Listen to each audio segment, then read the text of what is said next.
Here's a pair of the JBL Tune Flex 2 buds. I'm going to show you how to pair and connect these directly to an Android phone via Bluetooth. The Android phone that I'm using here is a Samsung Galaxy S25.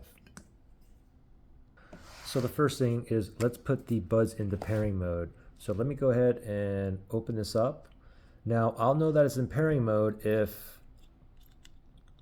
I take these out and put in my ear and it says pairing, or if both of these buds are blinking blue up here. Okay, I don't get any of that. The reason is because I think I'm connected to another device. So for myself, let me manually put this in a pairing mode.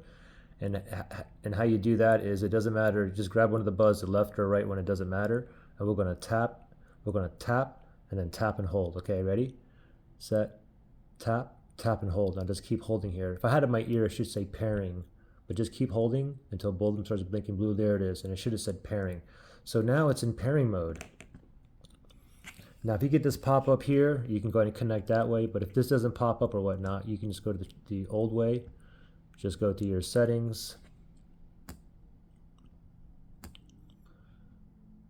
Go to settings, and then you want to go to connections. Make sure Bluetooth is turned on. We'll tap on Bluetooth. And then we'll scroll down here. Now you see this spinning thing up here. Now it's searching for devices that's in pairing mode near me, and it'll show up down here under available devices. And the Bluetooth range is about 35 feet. So all these things here is like 35 feet for me. I'm currently in apartments. But anyway, I did find the Tune Flex 2 right there. Let's tap on that. With these Android phones, you should get a pairing request too. Go ahead and tap on pair. It's connecting. Voila, it's connected for calls and audio, and we got 100% battery juice on these. Now if you had any kind of issues pairing or connecting these, you can always do a factory reset if you need to do that. Look below in the description area for that link.